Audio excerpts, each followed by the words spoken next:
Howdy, howdy. I finally took the Punisher out yesterday.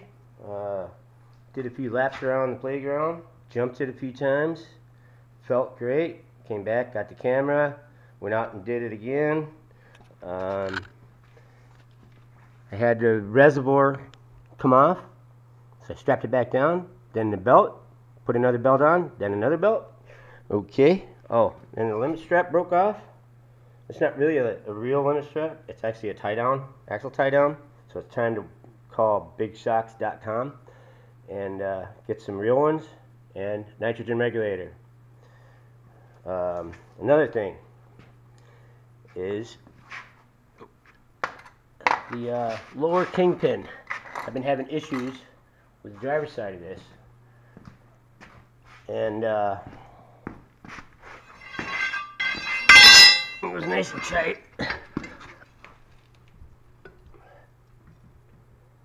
Not tight no more. So now I gotta air down the shock, take the top apart, yada yada, no big deal. Then this side, it's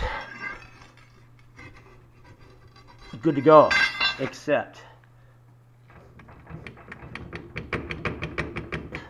spindle bearings. Okay, here's this is a kingpin bushing. It's shot, came off a plow truck. One came out of a axle I got from Minnesota four-wheel drive parts guy. Here's what the lower kingpin looks like.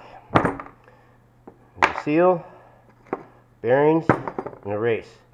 That race is a real pain to put back in. There's a race cap as well.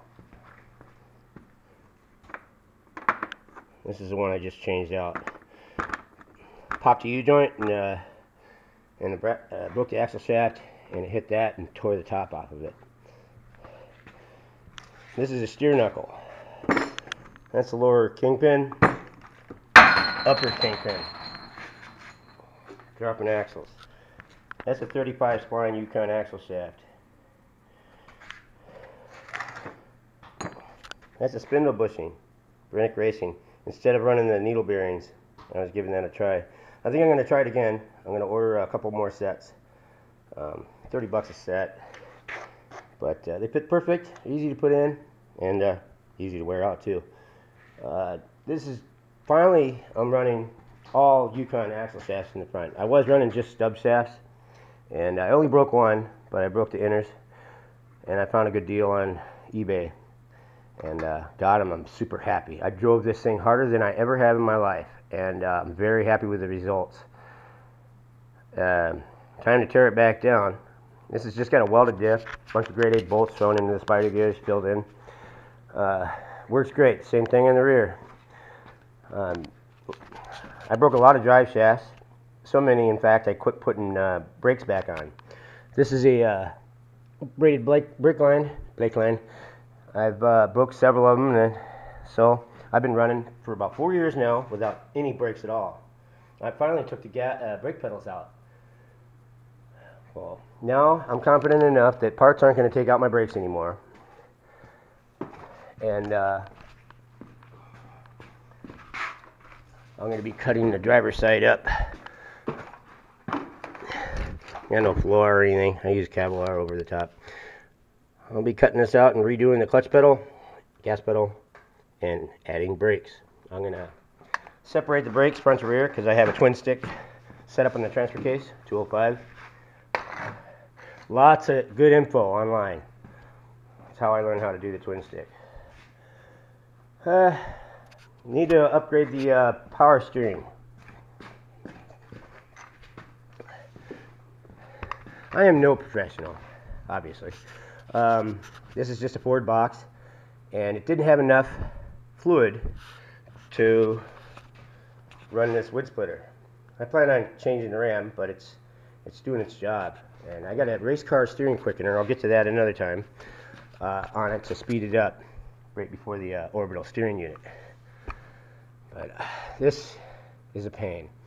I made a reservoir out of a broken plow pump, hydraulic pump, and made a bracket and whatnot.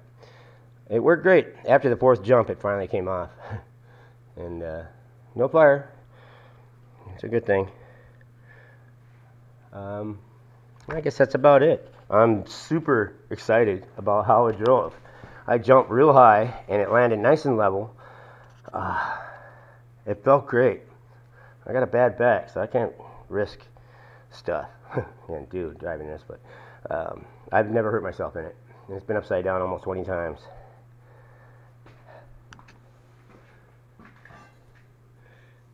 .351 Windsor runs on propane, 4-speed, manual transmission, 410 gears, welded front and rear, 17-inch travel, Knight Stalker shocks. Yeah.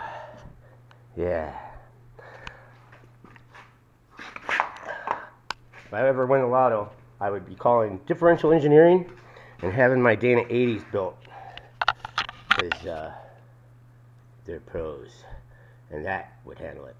Peace out. Stay tuned for the next Wisconsin Punisher.